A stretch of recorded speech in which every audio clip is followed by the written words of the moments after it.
Welcome to the Troxel Podcast. I'm Evan Troxel. I've paused recording new episodes for a break here at the end of 2022, but that doesn't mean that you have to go without.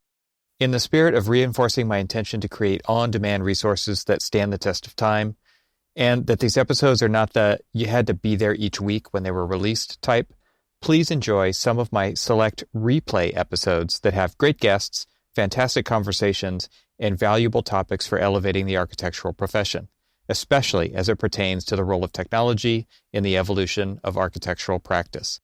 If you want even more, please check out my Troxel episode database, TED for short, at trxl.co/TED, where you can find my entire catalog of episodes categorized by keywords and more. As always, thanks for listening, and I'll talk to you soon.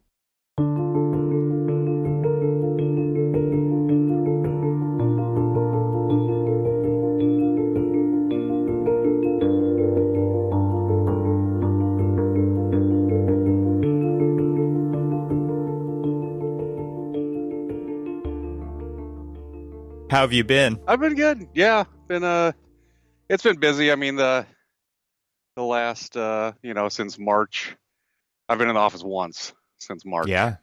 And our firm basically said, like, at least our U.S. offices, like, are not even going to try to put together a plan until after the end of the year, which, of course, like, makes sense. Like, what are you going to do? So, but we're also, I don't know, I think we were pretty well set up for it. We'd already, like, all the technology staff were familiar with working from home, and we had everything set up, and we kind of not accidentally, but we transitioned pretty well. Good. We were accidentally very prepared. You didn't do it on purpose, but man, you were ready for it. That's good. We were ready. We were ready. That's so cool. Yeah. Man, are you guys? I would say what's funny, you said that they kind of said we're not going to make up a plan until after 2020 is over. I think that's a smart move. I think what I've seen happen is they've pre-announced a couple of potential back to the office dates only to have to cancel them, right? So it didn't make any sense to make it, because they're trying to give people some hope of getting back to normal. But let's be honest, if kids are not in school, there's no back to work. It's just not going to happen. Of course, yeah. I mean, there's some countries that are just like giving up on school for a year, and like, why string people along? Well, so you said your kid's in kindergarten. My oldest just his last year of high school was last year, and so he missed half of a year of his senior year. Oh yeah, and now I've got a junior, and I've got a sophomore, and I've got a freshman. And you got like a dorm room in your house. I thought you were all going to leave. Yeah, that's a scary proposition. Thanks for bringing that up. Yeah, you're welcome. Well, my wife and I were joking, like, oh, this was the year that you were going to get to, like, she's a stay-at-home mom. It's like, this was your year that you were going to get to, like, stay at home and eat bonbons and, like, you've earned it, right. And now it's like, oh, no, now you're going to kindergarten. Now you get to be a teacher, and yeah. Brutal. So have you guys joined the craze of, now that you're home and you see everything that's wrong with your home, you have to fix everything? I am literally building an ADU on our property now. I'm building an entire house. Contractor style. That's awesome, man. But yeah, I mean, when else are you going to get this kind of opportunity? Like, just my commute time alone is, 10 hours a week? Yeah. I mean, there's so much. Time. Yeah, I feel like I'm working less and getting more done somehow. Like, I have more time for my family, and I'm being more productive at work and my own ambitions. Cut a lot of slop out of the system, I think. The only big downfall is, like, those spontaneous work interactions that create the opportunity to build something, or, learn that someone is doing something in a way that can be improved, or, we're kind of talking in the technology department about, like, academic office hours or some kind of thing that, once things go to normal, it doesn't make sense for me to be, I was already working from home 20% of the time, but it doesn't make sense for me to, like, be in there all the time, but having scheduled things, and then also an opportunity to walk through the office and be like, how did you make that? How late were you here last night? You know? Yep. Yeah, just the opportunity to overhear a conversation and like let it allow your gears to spin for a little bit, or maybe you've already got an idea that could make a difference right then, and that just isn't happening as much as it used to. I also miss like just the coffee bar interaction with the senior PA who I've known for 15 years, and we talk about cars, or what car show he went to, or what problem he's solving on a project that he has seen 100 times that still has not been kind of implemented firm-wide as a standard, or some unique new challenge that his experience is affording him a way to solve that problem like nobody else can. I mean, those are the things like I love being in an office for, because you don't, like you said, you're not just leaving a Teams channel open all day long where anybody can drop in and just overhear what you're doing or see what you're doing like you could in an office building. And I worry mostly about the emerging professional, the youngsters, as it were, who get to just kind of learn through osmosis in so many ways like that. Yeah, I was going to say, like, I made a point of traveling to all of our different offices. At least a couple times a year, I'd be in each one of our offices. And it's a great way to drum up work, and it's a great way to have FaceTime with people and have them realize, what they might be doing inefficiently, or like things they weren't exposed to, or, I'd give a talk, and then the next couple months you'd get this huge influx of work. Yeah. And I had enough, I've been doing this for 5 years, so I had enough momentum, at least so far, that people know who I am. But yeah, if you're just starting out, it's a lot harder to kind of build up that awareness virtually that it is to just go do a lunch and learn in DC, and an hour's worth of work will get you months worth of projects. Right. So that's we've been doing, our technology group has been doing like weekly talks on Fridays at lunch, where we get a decent amount of people, but you can't depend on other people's proactive behavior to get work. You have to go to them a lot of times. So you guys are kind of seeding the culture with this kind of continued communication of types of types of problems you're solving, types of tools you're building, just in hopes to get some kind of like, I could use something like that, right? Or I could use this that's different than that, but maybe related. I could see that. And then our data team, we have academic office hours, kind of,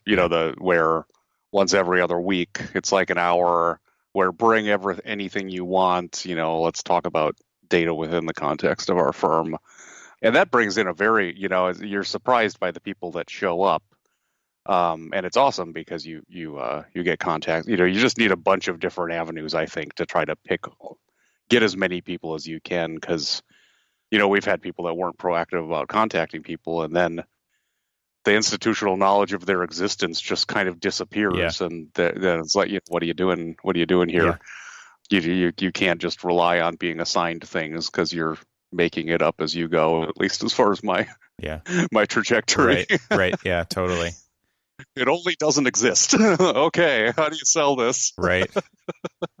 Yeah, so it's like partially just having those opportunities for those collisions to happen, but then also being consistent about it takes a level of discipline that a lot of people don't have. You see that a lot with, whether it's YouTube or whatever kind of medium you're pushing, or I run the Dynamo meetup group, which now we're kind of transitioning to the computational design or computational whatever hacking is cool group. But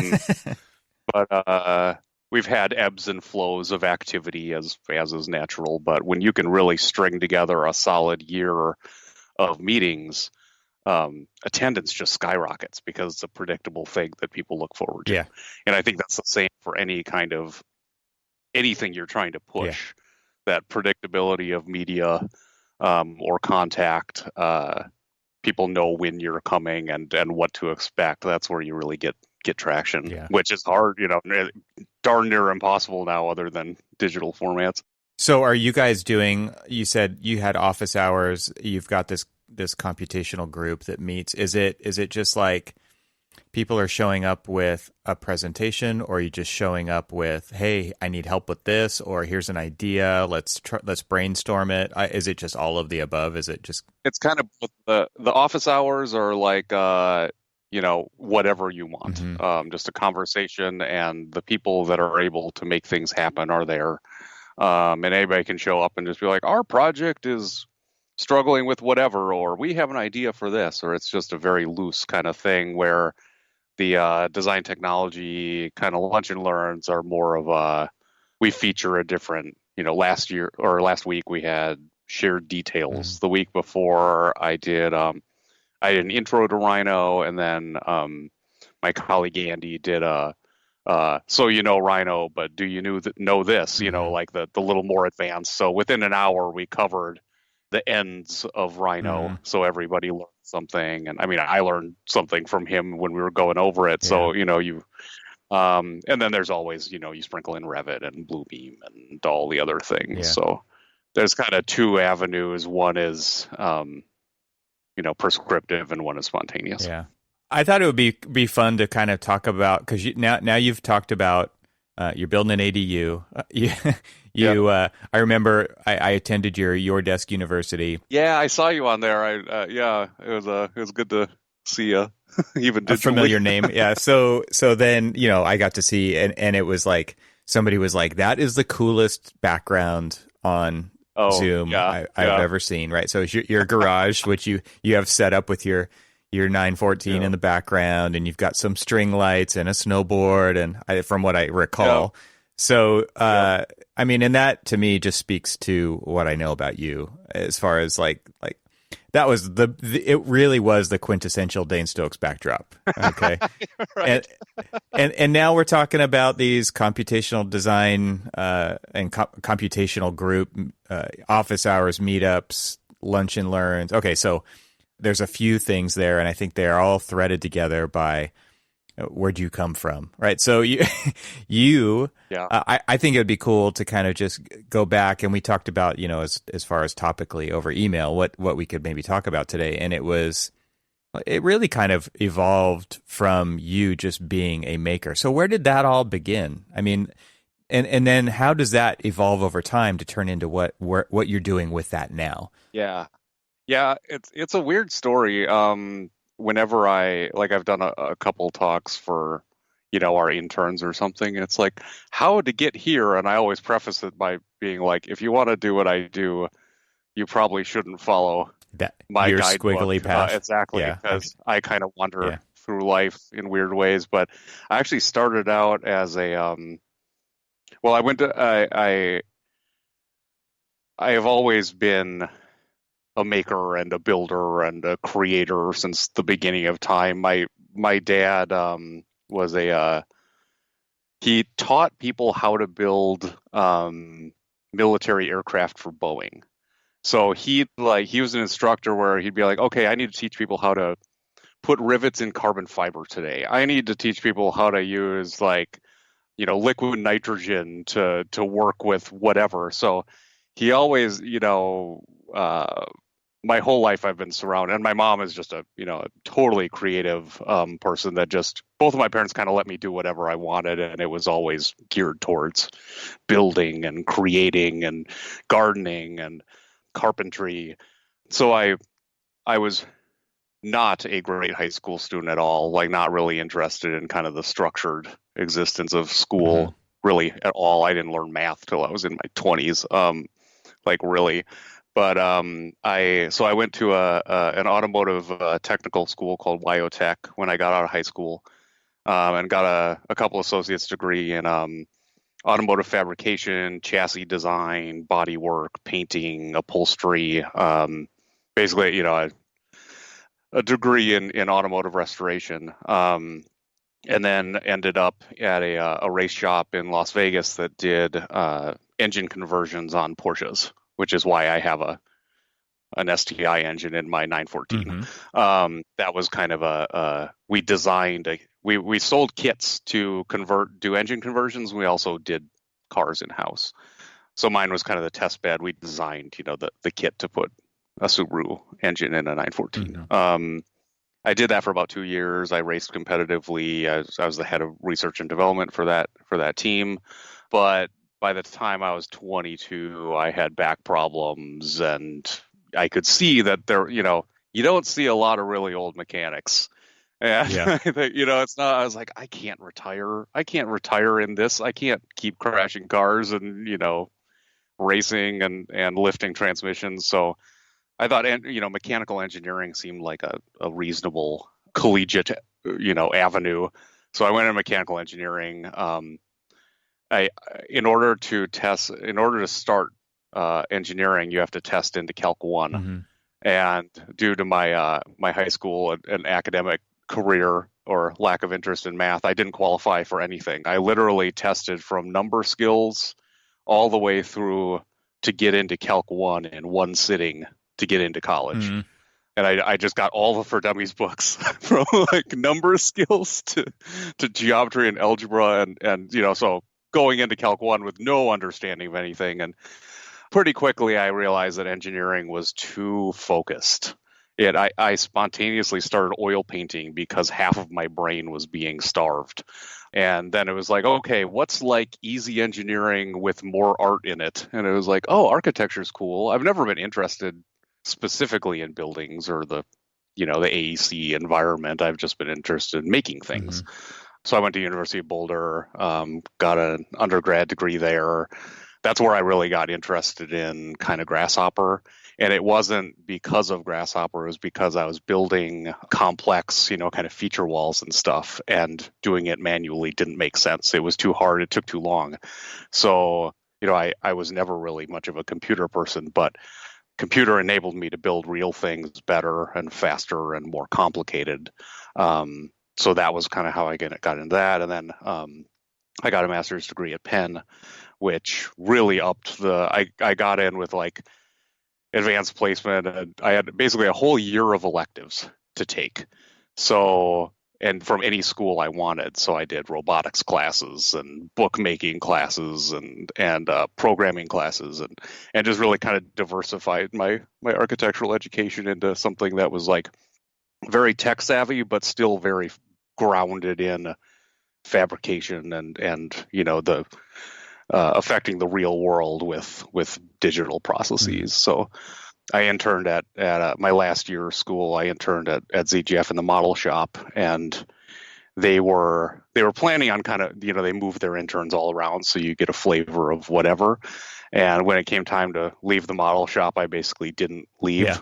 So I was just there for like 4 months and completely ignored the architecture department and everything else, because I was like, no, this is awesome. I've got laser cutters. I've got, I'm good.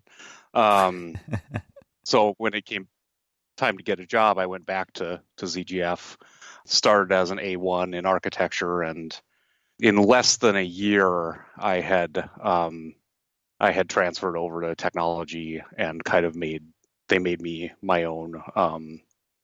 It was I'm a technology manager now, but it was like a design technology specialist, I think was the term we made up. So it, digital fixer. Right. And yeah, and I've kind of been here ever since, but it's always kind of stemming from that. I'm not to disparage architecture, but it's never been a huge focus of mine. It's the architecture is the best way to make cool things and have a desk job and get paid to do cool things. It's like that perfect kind of Venn diagram of like, it's real, but it's, you're not a scientist. I don't know. It's that perfect kind of, I never know what I'm going to do every day, and that's what I need. That's awesome. That's a great way to explain. Even if they're all fires, at least they're all different fires. And that totally speaks back to your original comment about how you got to where you are, right? Because you never knew what was next, and you've kind of created and then jumped at these opportunities just by being curious. You're such a curious guy, and I know, like, when we got together in New York and had that kind of initial talk about just the stuff that we grew up doing, I felt such a huge like kinship there, because the story is very similar, except your stuff is like next level. Like when you talk about riveting carbon fiber and using liquid nitrogen because you've got to create these conditions to do this thing like that your dad kind of dealt with. Mine was it was like nails and a hammer, right? So like I said, your stuff was probably next level, and that to me is evident in where you've taken it to, right? So when I see that backdrop on Zoom of your like fully custom fabricated 914, because you've done, it's like you couldn't just stop at an engine replacement, right? And I have a trouble. You take it to the next level. I bite off more than I can chew, and then, I mean, I'm totally ADD, but I usually finish most of my projects, even if the Porsche, I've been working on that for. I was going to ask if you finish your projects or not. Let's see. I do. It's just a matter of time. It's just how long it's gonna take. But the Porsche, I bought it when I was 18, and I'm 36 now, and it's driving, but it's full tube chassis. I cut the body off the car and then welded it all together and put it back on. Like, I mean, it's it's an escalating issue. But now I've ruined the car so much that I can't not finish it, because then it would mean it would die. Right. And no one will take it. Like no one could do what you wanted to do with it, because there's so much like embedded knowledge and skill in that thing. There's like, you can't hand that kind of a project off. You didn't comment any of your code, Dane. Well, I actually have. I have commented pretty well, because I've been following the whole build is documented on it's called 914world.com. The car is called the Ankle Biter, but you could search it and find it. But I have like a 75-page build thread where, when I went off to grad school, I did forget a lot of the things I'd done, and I'd have to go back to the build thread to remember what I was building, what my logic was, to follow it up, 3 or 4 years later, because you do forget. Yeah. But I will say, like the online, I've got a group of friends that are following the build, and they're the main reason that I've kept going on it, because I don't want to I don't want to not the motivation. Follow through. I don't want to not follow through. They're the accountability. They're not the motive. They're the people that I know are going to give me crap if I don't, if I don't finish it. So that's good. It's good to have. I've got friends like that at the office too, because like I've got the '69 Datsun Roadster that is in the third paint shop, and I thought it was done. And I called the guy the other day, and I'm like, hey, I just wanted to get a status update. He's like, can you call you back? I'm in the middle of an estimate, and he never called back. So this is what happens when you drop your beloved project off with some expectation around schedule, and it's not their priority. I hate to disparage an entire population, but body shops are not necessarily a place to get fast and reliable results. I have found. You kind of get it when you get it, right? And you don't complain about that. Okay. And it's a enough thing that you can't do it yourself mostly. Yeah. My neighbor did, though. Like he's got a booth in his garage. I should have just talked to him. Oh wow, yeah. Anyway, so like my dad was an Air Force mechanic. My grandfather was a geologist, and like out of that came this kind of similar mentality of like, we're going to do a project, right? And we do projects, and we don't always finish them. And I actually, that's kind of an interesting rabbit hole to go down, but I actually had to make a decision. I probably made the decision 10 years ago, maybe something like that. Like, I am actually going to finish my projects that I start, because up until then I had a terrible track record of actually finishing them. So because I'm so interested in so many things that it's easy to get distracted. And I am, like I've said before, I'm trying to live 5 different lives at the same time, because we only get one, and I want to make the most of it. And so, I just can't be satisfied, right? So there's so many interesting things out there. There's right now, it's like, well, I guess leading up to this point, it was like I just had to finish my license. Like that was actually the first thing that I decided I was going to finish, that I had started, 17 years prior when I graduated from college. And it was like I still didn't feel done, and I still had this guilt and this weight on me that I was like, I got to finish that thing so that I can move on. And through that process of, number one, making that decision, and number two, actually doing it, I built that discipline that I needed to actually finish projects. Mm-hmm. So that was quite a process. No, that makes sense. Yeah. I mean, that's a great way. I mean, if you can get your license, then I'm sure a lot of other things seemed a lot easier. And I would certainly rather build an entire house than go through that process. Well, yeah, and especially after waiting so long and having four teenagers at the same, at home when you're doing it, and all of the things that come along with, having a job and having a podcast and having 4 kids and doing these things. And so, like I said, it actually built kind of that disciplinary muscle that I needed to be able to accomplish other things. Yeah.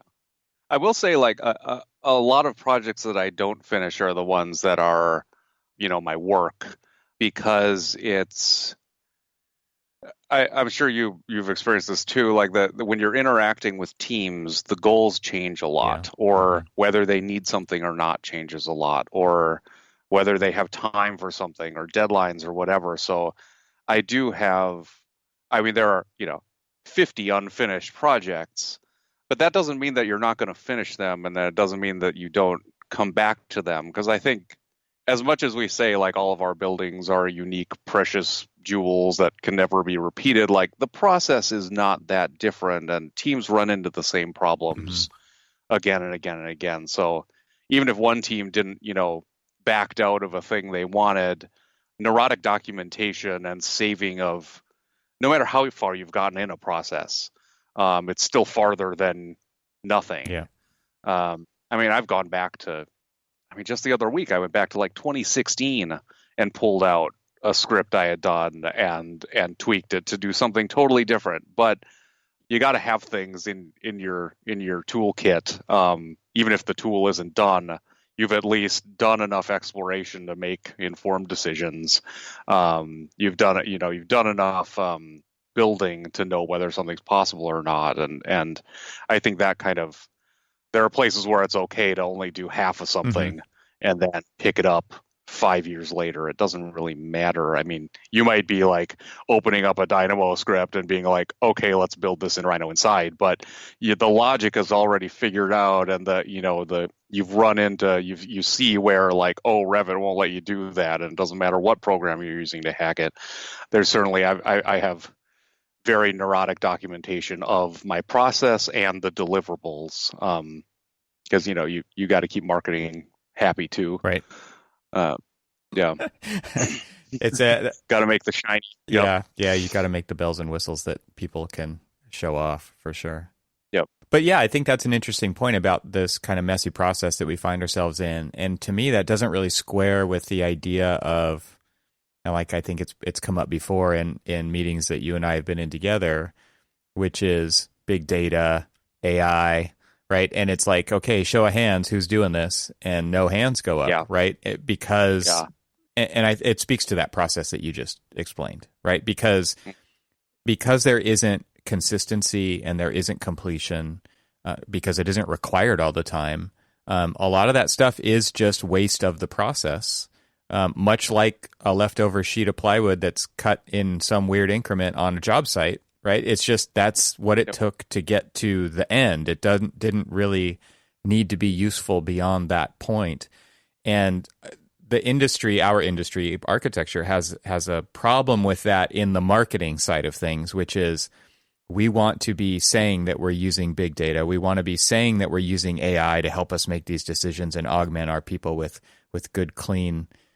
But again, like, it's just kind of not how it works. And so is it even worth pursuing, because that's not how it works, and that's not how it has worked ever before? That's a lot of, like, institutional cultural behavior to try to change. And man, talk about, like, that's not what we signed up to do, right? We signed up to be architects of buildings, right? I've had this conversation with, I totally agree with what you said. Like, I've had this conversation with a couple of people, and I posed this hypothetical of, if, say, today we could push a button and a building would come out, I don't think we would be financially rewarded for that, because clients, like a lot of our clients, they reach out to us to build a building, but they also reach out to us to work through problems together, to flush out their ideas. A lot of times when you're in a meeting, like you solve a lot of, or you learn a lot of things that you didn't even think you would learn about them that would change the deliverable. And if I started a startup and said, okay, one button buildings, I would have no credibility and no one would buy a building from me. So it's kind of this like, even if we were able to accomplish it, which I doubt we are on a I mean, you can build Pulte homes all day, but like a custom academic, right. Like technology center is not. There's so many moving parts that even if you could somehow miraculously push a button and have it created, I don't think anyone would believe in its validity, at least within the next whatever decade, or until we trust AI more, or we wouldn't have gone through any kind of like conversation or gained the trust of the client to the point that we could, push a button and make a thing. So I'm kind of like, I've certainly explored AI and machine learning in certain avenues, but as far as actually creating like, going the full automation route, I'm really skeptical, just based on how we sell buildings and how we sell ourselves and how we solve problems. It's not really a car where, and even cars aren't either, but like self-driving relative to architecture seems like a really easy problem to solve. Interesting, because you don't have it's like, don't hit things. Yeah, right? Stay in lines. And that's super hard to do, right? Mm-hmm. So yeah, it's kind of this. I think the biggest gains we've had, which are still, another unfinished project that every year we build on and work towards, but computer vision and computer recognition is an area where I think we could inform our process better, because rather than putting a ton of hardware into a building to monitor person movement and then something else to like, then a person to count chairs or whatever, and then someone to log like when they used whatever amenities, you could have one GoPro camera, yeah, that says, okay, there are 4 people in this room, there are 5 chairs, it's 4/5 full. The TV is not black, so it's being, used mostly just from the reduction, replacing hardware with software. Mm-hmm. I think is where, we've seen like, okay, this is actually something that we can use right now. But again, then you've got camera in client spaces, which is another whole big brother state thing. Mm-hmm. So yeah, it's and good luck telling someone, oh no, it's okay. The video camera is just being processed by a computer. It doesn't know you. It's like, well, that's even weirder. Let's take a quick break to share more about our sponsors. You've heard about Avail here on the Troxel podcast, and I'm excited to tell you they have a new message for you, my friends. Avail is designed by designers for design professionals, so it's no wonder Avail focuses on visuals in its platform. While Avail has always provided high-resolution previews, there are some new visual enhancements you should know about. These are channel cards and key cards. They're visual gateways to your content, and they're both customizable. Channel cards have been available since Avail Desktop 4.0. Think of them like album covers for each content channel you create. Channel cards are designed to make navigating your firm's assets quick and easy. And with channel cards, the look and feel of Avail conforms with your firm's standards. Next up is key cards, and these are the latest addition to Avail and are available since version 4.3. What are they? Key cards visually group content within a channel, and they derive data from your tags to make finding content easier. So they're created from the work you've already done. By adding custom graphics to your key cards, navigating content within a channel improves immediately. Key cards also drive the breadcrumb trail in the latest Avail Desktop 4.3 release. Navigate through your channels using breadcrumbs. And a new breadcrumb control is displayed on a channel when navigating with key cards. Breadcrumb items allow the user to navigate to the previous state easily. To see all of these new visual enhancements in action, head over to getavail.com to learn more. That's getavail, GETAVAIL.com to learn more.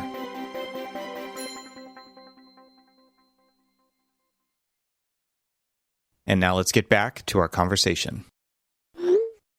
It's interesting to me to kind of go rewind here through that whole spiel that you just gave, because there's so many interesting things that we could talk about there, and we don't need to hit them all, but there is some kind of romantic notion that you see in certain people talking about that idea of that push button solution, and you're right, it totally does kind of leave the client out of the process, right? It's like, no, it's here was your site. Here was the program. Here's your building, right? This is exact. And on many levels, what we do as architects is not exclusive like that. It's way more inclusive. Like you said, there's things that come up during that discovery process and through that design process that you would have never imagined would come up. And they influenced the decisions that we made as we went from problem statement to solution. And that is a wild ride. It's not a straight line, right? It's all over the place, and there's lots of starts and stops, and there's lots of redos, and I thought you meant this. Nope, we actually meant this. And actually somebody else just got hired and they think something different, and now we're going to change it. Yep. That happens all the time. So I'm not kind of overtaken by that romanticism put upon this idea of a push button building. I don't think that onebuttonbuildings.com is, I mean, you could check the domain right now. Maybe you're onto something. but that to me that's not what I want to do. And I think it's interesting when we're put in a position as technologists in architecture firms to maybe attempt to do that. It just is like, well, that's not on my list of things to do right now. And I don't know that architecture wants that either. But I will also say that there's two arguments, I think, that kind of work on the opposite side of this. And this is kind of where I straddle the line and say, okay, number one, clients like to buy things, not processes, right? So they want a building. If you want one button building, that's what you pay for, and you get it. And you don't necessarily want to spend the next 3 years going through that process because it's scary, it's costly, there's problems, there's ups and downs, it's emotional. There's all these things kind of attached to that process that people don't necessarily want either. No, I think that's valid, and I think there are certainly plenty of architecture firms that probably do have a lot of I'm speaking specifically for like the kind of clientele that ZGF is going after. Right. One of my colleagues used to work for, I don't know if it was Pulte or whatever created home, but like he wrote a piece of software probably 30 years ago that just told you all the different houses you could make with a pile of shapes, like the foam that they cut out and then stucco on top of. And that was, I think it just depends on what your deliverable is and the complexity of your deliverable and what your client expects, which there could be a huge shift in architecture where it's like, we don't care if it's not as good as it can be.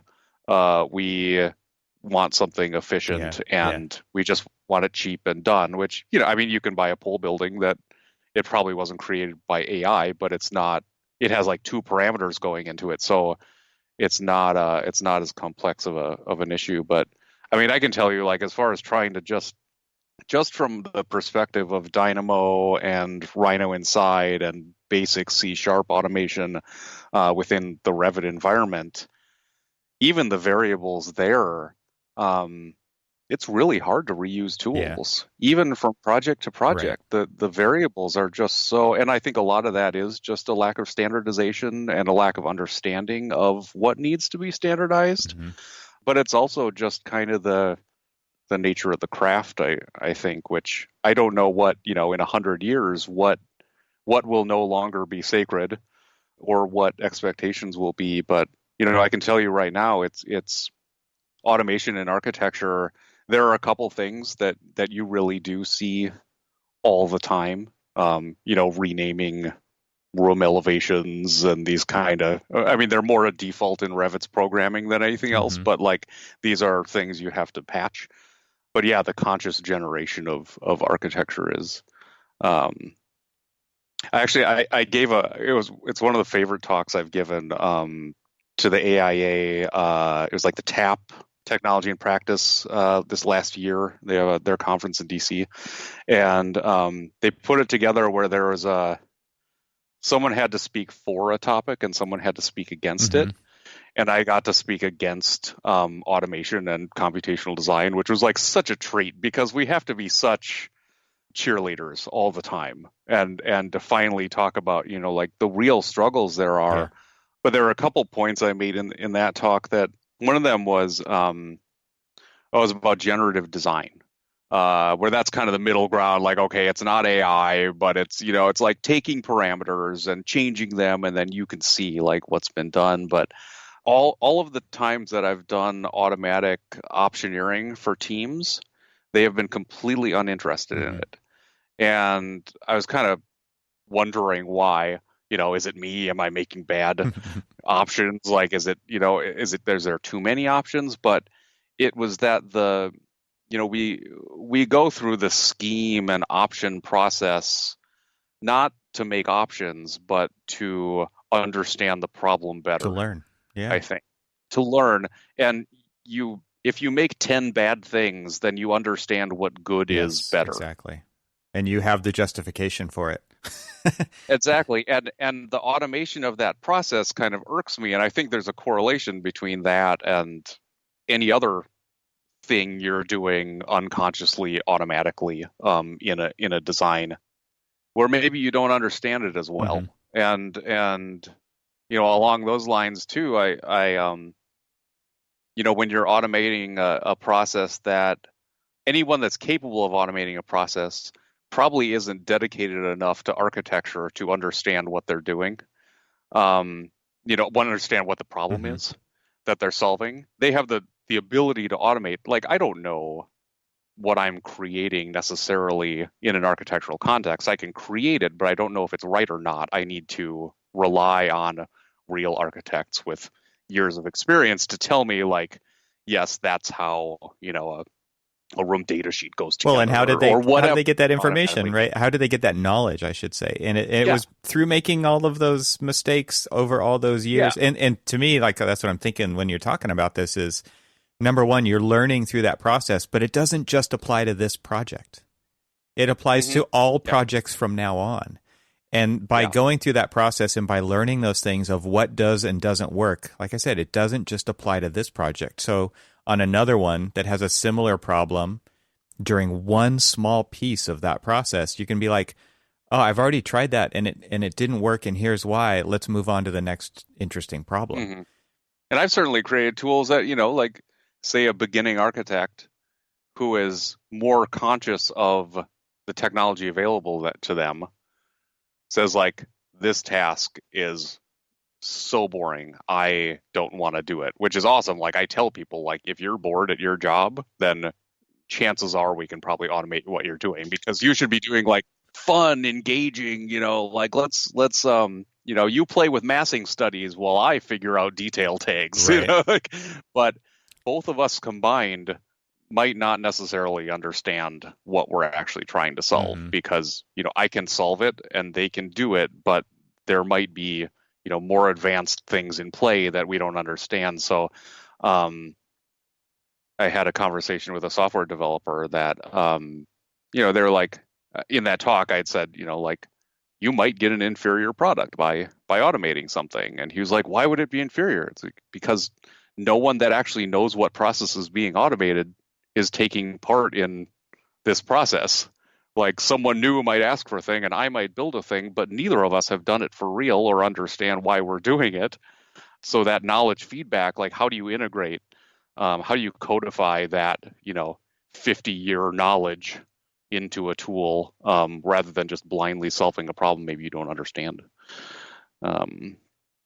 Yeah, I don't know. I think that there is kind of a tug of war also going on, where it's and maybe this is just my perception, so I want to bounce it off you and see. There's kind of this idea that all code that gets written on a project will be reusable. And what you're saying, and that's what I think too, is like there's a lot of unique stuff, a lot, and there's actually a lot less reusable stuff. Yeah, I mean, there are a lot of things in theory that fall apart in practice when you say, like, when one parameter is different, or one dependency is different, or this is a BIM 360 project, whatever. Like, it's a hard environment, I think, to, I know nothing about, like, structural analysis, but I'd imagine, like, a beam is a beam, and there's maybe a little more, you're not going to be like, well, let's put in glass here. I don't know, whatever. Like, it's just such a weird, diverse environment that we work in, that it does not lend itself well to data collection, automation, these repeated tools, which is unfortunate because that's basically what I've based my career on. But there is, clearly enough value to keep me busy all the time. But I'm not going to say it's not a struggle. Yeah. I know you've experienced the same thing, where you really do want to reuse everything, because a lot of times it does take longer to build a computational tool than to do something by hand. So it really doesn't make sense to do it unless you're going to reuse it a lot. Because it does take time to develop that code, that script. It'll take at least 2 or 3 times as long as actually doing it by hand once. Yeah. So if you're only going to do it once, then don't call me, But like you said, you went back to 2016 and dug up an old script that had the logic already figured out. And nobody in 2016 necessarily thought that in 2020 that was going to pay off again. And that's the kind of stuff that's interesting to me as well, because it's a variable in this equation that is rarely, I don't know, it's hard, you can't quantify that, right? Because you never know what's going to happen, and you never even can count on your memory remembering that thing even existed. Yeah. And that's a weird thing too, I think, as far as like the vulnerability of having only one person that knows a thing. We had a guy that did all of our post-occupancy evaluations that quit, and all of a sudden, like, the entire process of SurveyMonkey to, what was he using? Like, there were like 14 different, softwares that came together to create this report, and he quit, and then it's like, okay, it's all gone. Like, if I quit, no one would know where to find the marketing materials they rely on, even like the dependencies, like, like all this infrastructure of knowledge.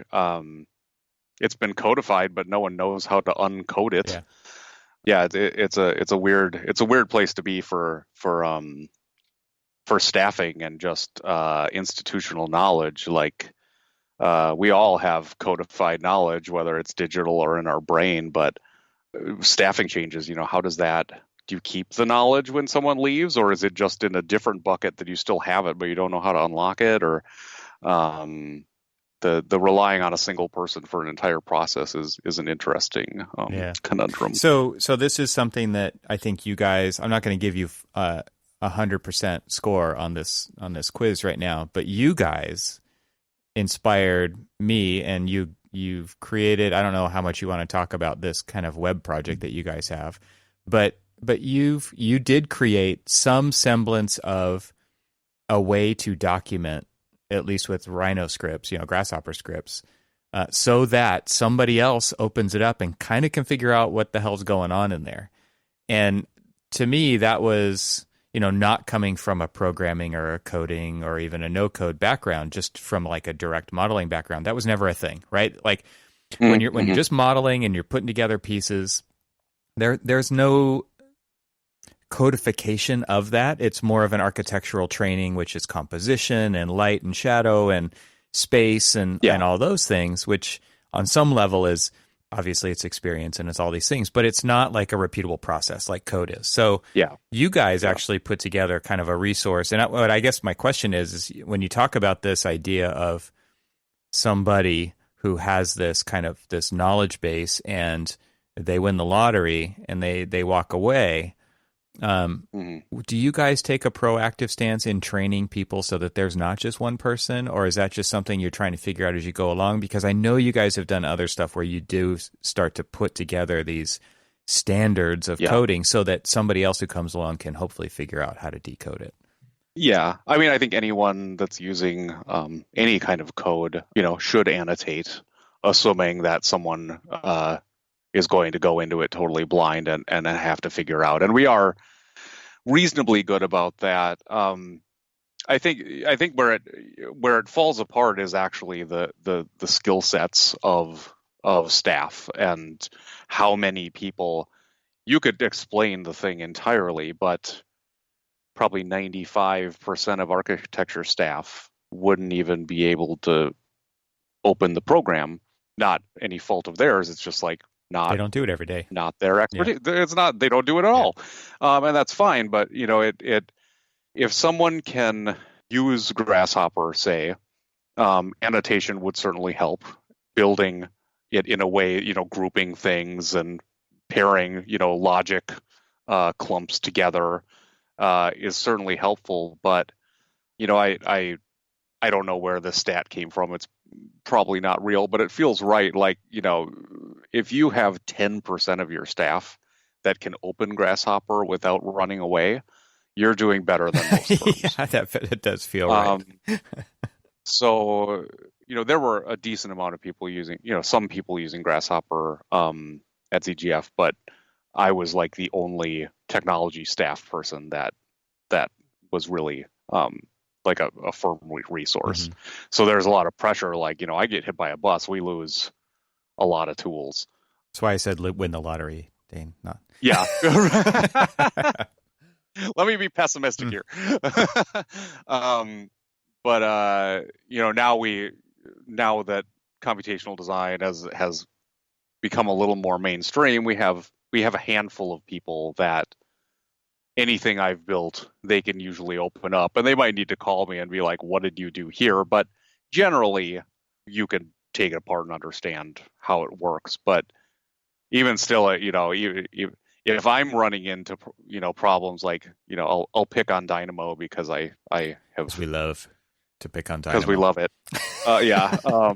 But if I can't get a tool to work that I've built because of some arbitrary, piece of code or some, the link didn't load right or whatever, then how is someone else going to just seamlessly jump in and start just clicking the button? I really do think you get into this thing where it's like, if you're going to solve a problem that other staff are going to use that tool, it really does have to be like a one button solution. Totally. I totally agree with that, because if it isn't, it can't even require dependencies. Yeah. And that's what's in their pocket every day, right? It's like this thing that just works, and you just have to push this one button and it does the thing that I want it to do. And to me, like, this kind of gets back to that Autodesk open letter that was published, which was basically a bunch of architects saying, damn it, this thing's way too difficult to use. And it's not even doing the things that we've been asking for it to do for this many years. I mean, it really, to me, comes down to how complicated it is to use the software. And I think what you're talking about speaks directly to that. It is for nerds, period. That's what it's for. Mm-hmm. And that's what it takes to successfully have a decent outcome out of using the software, because the software is absolutely incredible, right? It can do things that most people can't make it do. It's absolutely incredible under the hood. And these other tools that have been kind of strapped onto it, like Dynamo and Rhino Inside and Grasshopper and all these things, can make it do even more stuff by even fewer number of people. Mm-hmm. Yeah, I think the Autodesk thing is interesting. I in grad school, I had a teacher that after our 3/4 term, she made us delete our models and said, okay, now rebuild it for the final. And it was the meanest, most heinous thing that had ever happened to me. But every single person's project got better because they weren't haunted by all of these decisions that were driving things that were no longer important. And I think that when like, Revit is a 20-year-old piece of software. And it wasn't even, Autodesk bought it, and then they poked at it, and then they did all their things, and then they put lots of Band-Aids on things. Whatever. Yep. Yeah, it's just all Band-Aids. And they needed to, 10 years ago, they should have deleted the file and rewrote it, because, as someone that works in the Revit API, you're like, there are a lot of ghosts in here. There are a lot of weird. It's not like AutoCAD that basically was just a screen for a UI or for an API. you're like it's like playing telephone kind of, Right. where the buttons aren't the same as the code, and it's they really should have done a hard rewrite, which I think is one of the things that is creating this kind of strife, because the user does have to go through a lot of hoops to generate something that should be intuitive, because like, oh, curtain walls, that's a totally different computer program. Yeah. Right. Like building pads, like, oh no, that's a totally different, that works differently. It's just not conducive to a user using it intuitively, I think. Well, and there's just like a different paradigm now than there was 20 something years ago about making buildings. And Revit was designed for documenting buildings. And now, there was no such concept realistically or in a big way around what people coin as model-based delivery. So now we have people kind of fighting the convention of delivering drawings at all, because there's so much information potentially embedded in the model that what are the drawings for anymore, right? And then there's all kinds of other things fighting that, like contracts and agencies and insurance and standard of care and licensure. And there's so many things pulling in completely different directions. It's interesting because I think about, a program that old that just has been band-aided forever versus a program like the only example that comes to mind right now is Apple's Keynote software, which they wrote basically because they hated PowerPoint, right? They wasn't doing what they wanted. And they were like, we can do something better. And they did. They made something absolutely incredible. And it was fun to use. It's probably one of my favorite applications to use ever. And one day they just said, you know what? We've been kind of secretly working on this other version of Keynote that's the future Keynote. And it does 50% less stuff than the one you're used to, but it's the only one we make now. So tough luck. Here you go. Like it's going to be awesome someday. It'll get back to to those features someday. But they basically hit the reset button, like you said. They basically said, we're going to stop doing the Band-Aids and we're going to start over, because what happened in the meantime was the web freaking took off. And they said, what if you could not only use this on your Mac, but you could also use it on your iPhone, and you could use it on your iPad, and you can use it in the browser, and it's the same experience for everybody. Well, guess what? All this custom Band-Aid stuff that we did in the old version won't work in those newer platforms. So they did it. They did that hard decision and said, we're going to hit the nuclear reset button and start over, and it's going to be a painful few years, but when we get through it, it's going to be amazing. And that's what they did. And Autodesk, has been showing some signs of maybe doing something with a new platform, quantum plasma, whatever you want to call it. And it's like, okay, so for realsies, like what's really going on there? That sounds intriguing. It sounds like you guys, at least they recognize that they need to do it. Now, how to get there is a wicked problem to solve, I'm sure. But man, in the meantime, things are getting nerdier and nerdier when everybody else is getting more and more used to very simple, elegant, do what I think it's going to do kind of interfaces. Yeah. We had a funny, like the design technology department has a weekly chat, and someone was, we basically only talk about Revit problems. And I use Revit, but I'm not, I'm the Rhino guy. I'm the, computational Rhino guy. And someone was like, Dane, why aren't you talking about, like all your problems? And it's like, what am I supposed to say? Like Rhino didn't make the shape I want? Like there's nothing to say, because we barely need any training for it. It does what it needs to, and it's got a command line that it's like, how do I make a line? Like, well, type in line. It's not hidden, really. Yeah. I don't have the problems that, and granted, Revit is doing a lot more. Like we've tried to find other options for Revit for the scale of our projects, and it doesn't exist. Right. Like I'm giving it a hard time, but I will acknowledge, like, it's the only program that can do, we're probably not going to do documentation on a 1 million square foot building in Rhino, but the simplicity and the bones of it are so much more intuitive that we don't need the support staff to support it the same way that we do for Revit. and I think, like a command line would probably solve a lot of that anyway. Just does your program know English or not? Right. Right. Yeah, and autocomplete works. It gives you suggested Yeah, it options has and tips yeah, on yeah, and that helps a lot. it But does. luckily, we've been able to develop. McNeil is in Seattle, so we've been able to develop a pretty good relationship with them, and it's been really interesting, kind of working with that flavor of developer and pairing that against like our relationships with Autodesk. And I think they both are helping us greatly as far as creating software, but they are going about it in a very different way. Totally different approaches. Yeah. Yeah. Interesting stuff. Well, I mean, I feel like there's so many other things we could talk about. Maybe we can chat again sometime. But I always, and I didn't warn you about this up front, so feel free to just say no. But I tend to try to link these shows together with the different guests that I have on by asking 2 questions, and then the final one's not really a question, but so there's 3 things coming your way here. So the first one is share a personal hack, something that you do to help yourself perform better. It does not have to be digital. I mean, I know that a lot of the stuff we talked about is, but you've got all these other interests. Like, what do you do to motivate yourself or to get yourself more productive? Or, I mean, it could be anything like that. I think attitude, honestly, like it's not a quick fix hack, but right, I kind of got into a situation where like, COVID is, creating a situation where, I need to create an ADU on my property for my mom.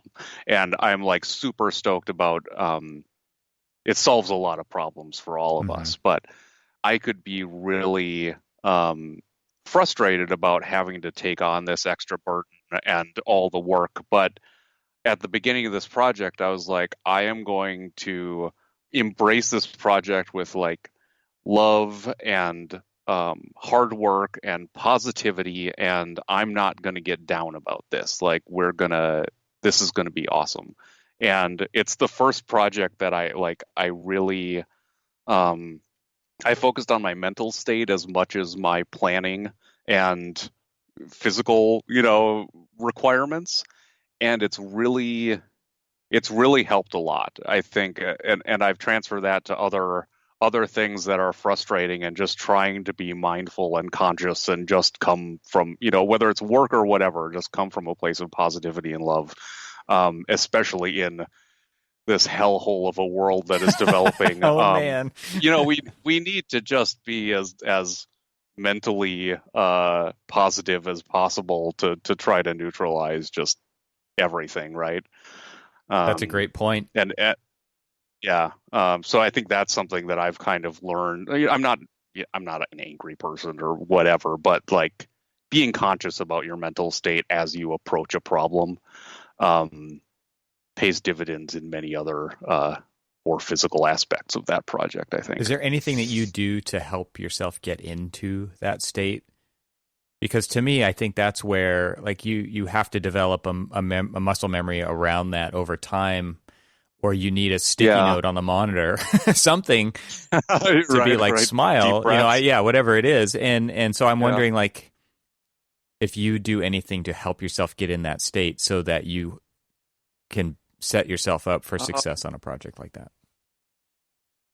God, I don't think just so. Get lucky. I think I just talk to yourself, just tell you. Yeah, I think that's a good point. Like your self-talk sounds really positive in that way. Yeah.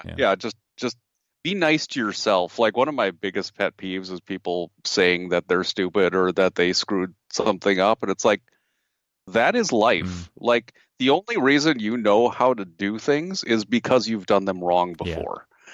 Right. And it's okay whether you're an adult or you're a 5-year-old. Like I've had the worst days of my life. I still I knew how to put on pants. I can feed myself. I know how to ride a bus. I can get to a different city. I am, supporting my family. Like it's so easy to get down on yourself, but it's like, you've come a long way. Like, especially having a kid, you're like, wow, I really started from nothing, didn't I? Right. Yeah. Don't discount your past successes that led up to your current failure. Well, and I'm sure, like you said, you're building this for your mom. Like it's Yeah. the things that you talked about are going to come through in a very Yeah. different way than if you didn't do that for her. Yeah, exactly. Yeah. Yeah. Yeah. Which is going to make your future life better too. Exactly. Yep. So these are just lead with love. That's awesome. That's a great tip. I think that is a little bit harder to do for most people right now because of the isolation that many people are feeling, or the fear, and to watch kind of the news and things devolve around them. It's probably harder and harder to have that attitude. So, yeah. But it's also more important to, like, when I get to have like a meeting with a team that I haven't seen in a long time, like, you certainly, if nothing else, this has shown like how wonderful humanity is, and nothing like losing all of your friends to realize like how good you had it, and valuable they are, and they're not gone, and we will regain some sort of normalcy, but just be kind. Well, I know you're a busy guy, but is there anybody that you're listening to or reading that is influencing you or inspiring you? Honestly, I'm not much of a reader. It's kind of a funny thing, but I am constantly inspired by other makers, other people that are pushing. Like, I love. Have you seen like Colin Furze on YouTube? No. Super kooky Brit that he builds all these like wacky contraptions that are like very well thought through vehicles, or what, flamethrowers or whatever. But I really do like watching other people make things, because it makes what I attempt seem more feasible, even if I have no right to feel more confident. I do. Yeah. Totally. It's that kind of demonstration of it, and I don't know what the actual science on, the transfer of knowledge, but someone showing you how to do something, whether it's digital or recorded or in person, empowers you to take on more yourself. Totally. Like right now, like, I'm building a whole house, and I have, I know construction and wiring and whatever, but like plumbing, how does that work? How PEX, what's that? Right. It just, we are so blessed to have like such a compendium of digital resources at our fingers that total strangers can really encourage you to like take on more and learn. Totally. Yeah, if they can do it, you can, because they're usually the first ones to say that. I mean, yeah. I think I was going to ask you, like, how many times during this project have you looked up how to do something on YouTube? I can't even count. Every day. Yeah, exactly. I'm going through a similar process myself. I'm not adding a whole new structure, but I'm been remodeling, and it's just incredible the amount of resources out there to help you do the thing that you don't know how to do. And it's like, it is almost the Matrix, right? It's like, yeah. Of course, there's going to be success and failure and trial and error and all those things when you do it yourself the first time. But oh my God, to just have that resource available is just, it's immeasurable. Yeah. Yeah. So in short, I think the internet is, like, how cool is that? That's amazing. But yeah, it's totally true. I mean, it especially in this isolated, my dad knows a lot and he's certainly helped, but like we're figuring it out, and now you have the tools. If I were to read, it would just be reference materials anyway. Right, it would be like, it would just be, I want to see have something show me how to do something. And that goes for digital processes or whatever. We're smart cookies, and we can figure it out if someone shows us, and not being afraid to fail, because it just gives you another opportunity to not fail. I have to go install a couple of windows at some point this week myself, so I've already been doing that research, because the windows I took out are smaller than the new ones I'm putting in. So there's all kinds of waterproofing issues, and there's so many things that you have to take into account that if you've never done it before, like, you just got to have a place to start. So Yeah, direction of overlaps is important. Totally. Yes.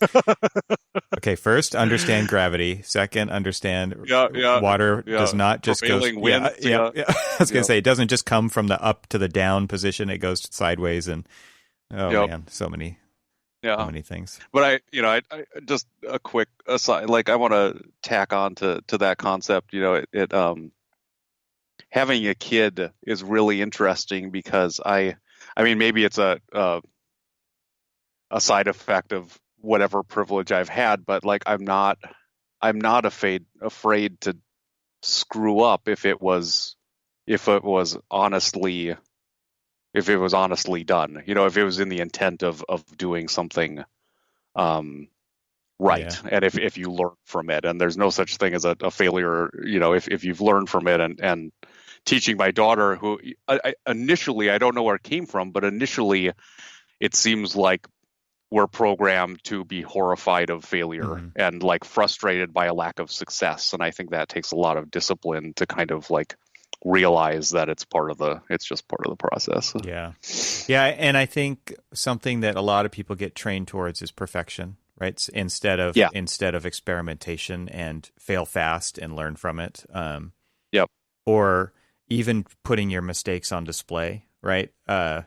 I think that a lot of people try to hide that kind of thing. And it's funny, again, like bringing it back to YouTube, I think that that's where it's okay to show your humanity and the real life that comes along with that. We're all just faking it till we make it, and we're trying to figure out how to do stuff. And that what I love about YouTube is that it's not all perfect. It's not all perfectly produced, and not at all. Yeah. Yeah, it's honest. It is authentic. Yeah, exactly. Yeah. And they'll tell you like, this might not be the right way to do it, but this is what I'm going to do. And it's like, okay, well, thanks for being honest. And about it gives you some confidence to be like, well, I could try that. And if I screw up, what's the harm? Yeah. Then I'm not alone. Yes. All right. Well, last question is there anywhere online or in not really real life, but COVID real life, where people can find out more about you or follow along with what you're doing? You mentioned this forum, but is there anywhere else? Yeah. So if you go to danestokes.com, all of my some outdated ZGF stuff is there, and all of my like kind of personal and favorite academic projects, and my car and my motorcycle and everything I've done is at danestokes.com. That's awesome. So, you can head on over there, and there's a contact thing too. So if you want to chat, hit me up. No problem. I'm always interested in meeting new people, especially now that my opportunities of meeting people are quite limited now. Well, it's amazing how like available people are now too, right? So yeah, it's weird, isn't it? Yeah, absolutely. Yeah, it's just different. Yeah. So virtual coffee with Dane at danestokes.com. Yeah, there you go. For sure. Yeah. Well, thanks so much for taking the time. I mean, you are a very generous person, and you can see it and you can hear it in your voice, and so I appreciate that about you. And hopefully, we can do this again sometime soon. Absolutely, it was really great talking to you. It's been too long, so certainly hit me up again. I'd be happy to chat. Once again, a big thank you to the sponsor of this episode, Layer App, the flexible database for architects that makes it easy to view photos, files, and project data right in Revit. Remember, start your free 14-day trial at layer.team/TRXL. Thanks for hanging out with us today. This show is part of the Gable Media Podcast Network. You can see all the shows at gablemedia.com. That's GABLMEDIA.com.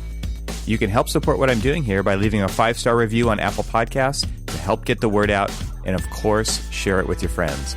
I'd love to hear from you, so leave a comment on the website at trxl.co/podcast, where you can find every episode.